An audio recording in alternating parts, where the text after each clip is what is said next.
ವಾಯುವ್ಯ ಕರ್ನಾಟಕ ರಸ್ತೆ ಸಾರಿಗೆ ಸಂಸ್ಥೆ ಹಾಗೂ ಹುಬ್ಬಳ್ಳಿ ಧಾರವಾಡ ನಗರ ಸಾರಿಗೆ ವಿಭಾಗದ ವತಿಯಿಂದ ಸಂಚಾರ ನಿಯಮಗಳ ಕುರಿತು ಸಾರ್ವಜನಿಕರು ಹಾಗೂ ವಿದ್ಯಾರ್ಥಿಗಳಲ್ಲಿ ಜಾಗೃತಿ ಮೂಡಿಸುವಂತಹ ನಿಟ್ಟಿನಲ್ಲಿ ವಾಕಥಾನ್ ಏರ್ಪಡಿಸಲಾಯಿತು.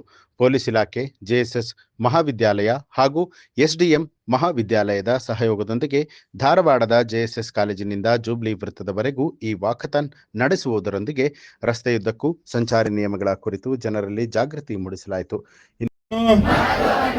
ಕಟ್ಟುನಿಟ್ಟಾಗಿ ಪಾಲಿಸುವುದಾಗಿ ಪ್ರತಿಜ್ಞೆ ಮಾಡುತ್ತೇನೆ.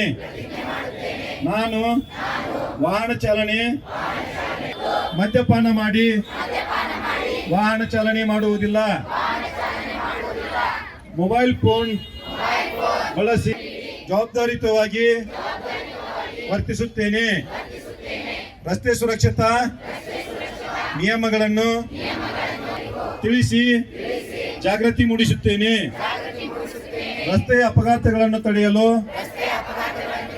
ನನ್ನಿಂದ ಜೂಬ್ಲಿ ವೃತ್ತದಲ್ಲಿ ಆಯೋಜನೆ ಮಾಡಲಾಗಿದ್ದ ವೇದಿಕೆ ಕಾರ್ಯಕ್ರಮದಲ್ಲಿ ಡಿವೈಎಸ್ಪಿ ವಿನೋದ್ ಮುಕ್ತಿದಾರ, ಬಿಆರ್ಟಿಎಸ್ ವ್ಯವಸ್ಥಾಪಕ ನಿರ್ದೇಶಕಿ ಸಾವಿತ್ರಿ ಕಡಿ, ಆರ್ಟಿಒ ಶ್ರೀಧರ ಮಲ್ಲಾಡ ಸೇರಿದಂತೆ ಅನೇಕರು ಪಾಲ್ಗೊಂಡು ಸಂಚಾರಿ ನಿಯಮಗಳ ಕುರಿತು ಮಾತನಾಡಿ ಜನರಲ್ಲಿ ರಸ್ತೆ ಸುರಕ್ಷತಾ ಮಾಸಾಚರಣೆಯ ಉದ್ದೇಶವನ್ನ ತಿಳಿಸಿದರು. ರಸ್ತೆ ಸುರಕ್ಷತಾ ಸಪ್ತಾಹವನ್ನ ಆಚರಣೆ ಮಾಡ್ತಾ ಇರೋದು ಅದಕ್ಕೆ ಅಂದ್ರೆ ಇವತ್ತು ಆಕ್ಸಿಡೆಂಟ್ ಪ್ರಮಾಣಗಳನ್ನ ನಾವು ಕಡಿಮೆ ಮಾಡಬೇಕು ಅಂದ್ರೆ ಅದನ್ನು ನಿಮ್ಮನ್ನೇ ಆಯ್ಕೆ ಮಾಡಿಕೊಂಡು ನಿಮ್ಮ ಮೂಲಕ ರಸ್ತೆ ಸುರಕ್ಷತಾ ಸಪ್ತಾಹ ಮಾಡ್ತಾ ಇರೋದು. ಅದಕ್ಕೆ ಬಹಳಷ್ಟು ಮೀನಿಂಗ್ ಐತಿ. ನೀವು ಈ ಮಕ್ಕಳಿದ್ದೀರಲ್ಲ, ಜೋರದು ಏನೋ ಕ್ರೇಜ್ ಇರುತ್ತೆ, ಜೋರಾಗಿ 2 ವೀಲರ್ ಓಡಿಸೋದು, ಅವನಿಗಿಂತ ನಾನ್ ಫಾಸ್ಟು, ನನಗಿಂತ ಅವನ್ ಫಾಸ್ಟು ಅಂತ ಓಡಿಸೋದು. ಆಮೇಲೆ ಹೆಲ್ಮೆಟ್ ಹಾಕೊಂಡ್ರೆ ಏನೋ ಅಸಹ್ಯ ಆಗುತ್ತೆ ಅನ್ನೋ ತರ ಹೆಲ್ಮೆಟ್ ಹಾಕದೇ ಇರೋದು. ಅದು ಓನ್ಲಿ ಫಾರ್ ಪೊಲೀಸ್. ಪೊಲೀಸರು ಬರ್ತಾರ ಅಂತ ಹೆಲ್ಮೆಟ್ ಹಾಕೊಳ್ಳೋದು ಮತ್ತೆ ತೆಗಿಯೋದು. It is not like that. ಏನೇ ಇಂಜುರಿ ಆದ್ರೂ ಕೂಡ ನಮಗೆ ಡೆತ್ ಆಗುವಂತ ಸಾಧ್ಯತೆ ಇರೋದು ಹೆಲ್ಮೆಟ್ ಧರಿಸದೇ ಇರುವಾಗ. ನೀವು ಕೈ ಕಾಲು ಮುರಿದು ಏನೋ ಆಗಬಹುದು, ಅವುಗಳನ್ನ ರಿಪೇರಿ ಮಾಡಬಹುದು. ಆದ್ರೆ ತಲೆಗೆ ಇಂಜುರಿ ಆದ್ರೆ, ಹೆಡ್ ಇಂಜುರಿ ಆದ್ರೆ ಅದನ್ನ ನಾವು ಸ್ಟಾಪ್ ಮಾಡೋದಕ್ಕೆ ಆಗೋದಿಲ್ಲ.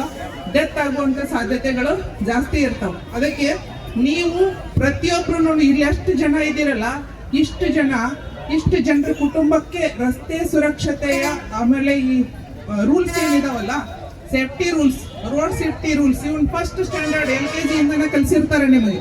ಅದನ್ನ ನಾವು ಗಮನದಲ್ಲಿ ಇಟ್ಕೊಂಡು ಅವುಗಳನ್ನ ರೂಢಿಸ್ಕೊಳ್ಬೇಕು. ಬರೆದು ಓದಿ ಎಕ್ಸಾಮ್ ಬರೆಯೋದಕ್ಕೆ ಅಷ್ಟೇ ಅಲ್ಲ ಸೇಫ್ಟಿ ರೂಲ್ಸ್. ಅದಕ್ಕೆ ದಯವಿಟ್ಟು ಇಲ್ಲಿ ನಾನು ಎಲ್ಲಾ ವಿದ್ಯಾರ್ಥಿನಿಯರಿಗೆ ಹೇಳೋದಕ್ಕೆ ಇಷ್ಟಪಡೋದು ಅಂದ್ರೆ ಫಸ್ಟ್ ನೀವು ರಸ್ತೆ ಸುರಕ್ಷತೆಯ ನಿಯಮಗಳನ್ನ ಪಾಲನೆ ಮಾಡಿ. ನ್ಯೂಸ್ ಅಲರ್ಟ್ ನಿಮ್ಮಿಂದ ನಿಮಗಾಗಿ.